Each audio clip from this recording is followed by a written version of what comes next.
bantya banange bamanyi siri mwana ne banoonyayo Nyanzi ne bayitira awo sebwebale kutashokafoto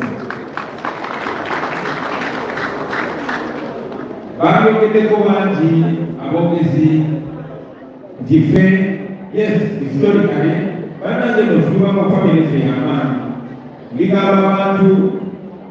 ne balowooza bwewanabwewanye naye baabagulira byafaayo nti obutafaananako mu famire nyingi nti ffe waffe wavayo bakatikkiro 7 okuva mu 1756 paka mu 1888 bakatikkiro ba Buganda bonna babanga mu layini yaffe babanga mu Ssekayima paka Apolo Kaggwa yamalaku eyo sijjagendayo naye ate nze mu histori yange bulamu wange nali nkula nakula ebyonna bimanyira byafaayo kubanga olw'ebyobufuzi famire yaffe yali esiraani olw'ebyobufuzi zenakula taata ali mukomera bamusanyira bwakufa olw'ebyobufuzi twakula twesanga mu kifundu mwakyolikoota kati bayitayo mu kifumbira twesanga mu geto so bano Banyanzi Bababaziki Bayawe bebatesikika ku famire yaffe ng'ekyali bwatubaya nze namanya byafaayo era nakula maama biyigiriza ngagamba wano mu geto wooli si kyoli baali bamanyi okusinga bumwali kyanaku timukadde yatugendako nga bukyali naye yatukwasa oyo musajja olw'embeera y'ebyenfuna nze taata nali namulema si lwafujjo naye lwa school fees n'ankwasa mangu ate ne maama naye nemulema n'ankwasa Nyanzi oyo saamulema. So I can say without fear of contradiction the contribution ya Nyanzi yali y'amaanyi nnyo ku bulamu bwange ewaffe twakula omuntu tuyita baaba okulyanga muyita baaba yawe yeguza gye baatuguzaamu Nyanzi waka yafuuka kyamani nga matulira kyamani kimukwata naye twamuyitanga baaba Nyanzi naye Bababaziki eyajangayo kibooko nga Banyanzi bayize effujjo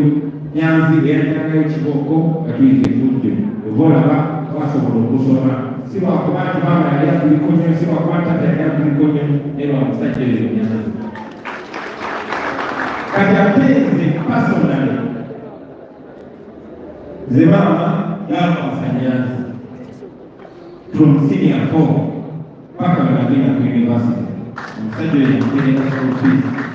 naye ate teyakomawo yanjigiriza okukola nga ffenna abagambye okubeera ne mukulu wange ng'ali mono okubeera ne mukulu wange nga mononefu bishop enamuza kuba mononefu okubeera ne mukulu wange nga muyiiya nga mukozi enamuza kuba bakozi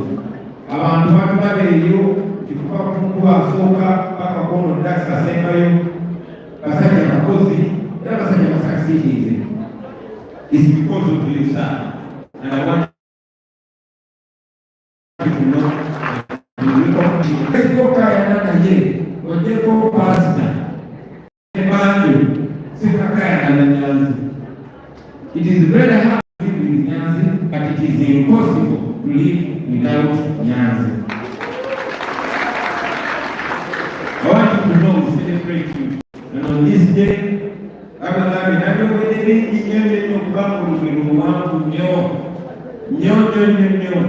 mama waffe yafa mu 97 abantu twali batonze na 15 bukabuuzi bwe taxi ndozayi bamaleka ino mwaka gumu mama yaleka abaana 10 n'omu naye Nyanzi n'afuuka maama n'afuuka taata n'atuka omwanya ku kibuga kuno ekibuga okimanyi ku ffenna tewali yafuuka mujuuti ku ffenna yali yafuuka monono yenzena nameeka n'enkuko mu Rwanda tubalaba kukola ebirungi bingi nnyo nga te kiyekiseyayo nabirino mu Rwanda naye sekubebale tuwakyakulaminagobali kulinginga by example finally mu byobufuzi zenali sanga lyadala byabufuzi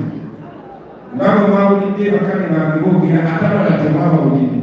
kuba mu famire y'abapolitician naye nakulaba amaganga ge ebyobufuzi ebyatuusa famire yamwe okusigala mu geto wewalibwe obufuzi